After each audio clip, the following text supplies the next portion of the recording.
சற்று முன் கிடைக்கப்பெற்ற மிக மிக முக்கியமான செய்தி ஒன்று வெளியாகி உள்ளது. திராவிட முன்னேற்றக் கழகத்தின் ஆலமரம் சரிந்ததா?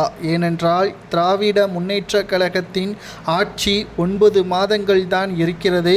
200 தொகுதிகளை வெற்றியடைய வேண்டும் என்று ஸ்டாலின் அவர்கள் உடன்பிறப்புகளிடம் கூறியிருந்தார். ஆனால் தற்பொழுது திமுகவில் நடக்கக்கூடிய நிகழ்வுகளை வைத்து பார்க்கும் பொழுது இரண்டாவது முறை ஸ்டாலின் அவர்கள் முதல்வராக பொறுப்பேற்க முடியாது. விடுதலை சிறுத்தைகள் தற்பொழுது கூட்டணியிலிருந்து விலகுவதாக அதிகாரப்பூர்வமான அறிவிப்புகளை வெளியிட்டுள்ளது. பாமகவை திமுகவில் இணைத்து கொண்டால் நிச்சயம் கூட்டணியிலிருந்து நாங்கள் விலகுவோம். தற்பொழுது விடுதலை சிறுத்தைகள் 4 எம்எல்ஏக்கள் கைவசம் இருக்கிறது. 2026 சட்டமன்ற தேர்தலில் நாங்கள் தனித்து கூட நிற்பதற்கு தயாராக இருக்கிறோம். ஆனால் பாமக திமுகவில் கூட்டணி வைத்தால் நாங்கள் விலகுவது உறுதிதான் என்பதை திருமாவளவன் தெரிவித்திருந்தார்.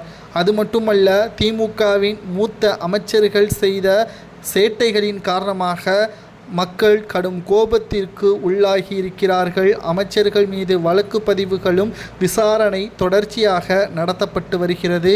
விசாரணையின் முடிவில் சில அமைச்சர்கள் பெயரில் முதலாவது இடத்தில் கிட்டத்தட்ட 3 வாரங்களுக்குள் விசாரணை முடிவும் என்றும் சுப்பிரமணியன் பதவி கூட பறிக்கப்படலாம். ஏற்கனவே செந்தில் பாலாஜியின் பதவி பறிக்கப்பட்டதும் குறிப்பிடத்தக்கது.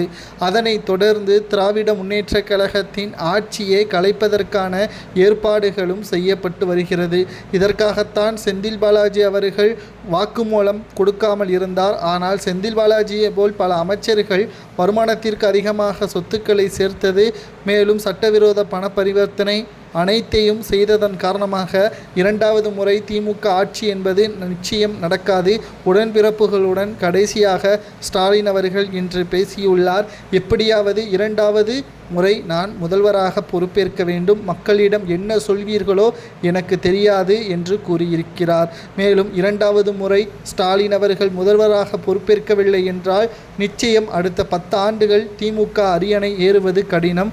இது ஸ்டாலின் ஆலமரமே சரிந்தது போல்தான் மாறிவிடும். எப்படி கலைஞர் அவர்கள் 10 ஆண்டுகள் ஆட்சி அமைக்க முடியாமல் இருந்தாரோ அதே நிலைமைதான் ஸ்டாலினுக்கு வரும் என்ற தகவலும் சமூக வலைதளங்களில் வைரலாக பரவி வருகிறது. இது திமுகவின் ஆலமரம் சரிந்ததாக சமூக வலைதளங்களில் பரவப்படும் செய்தியை பற்றி கருத்துக்களை கூறுங்கள்.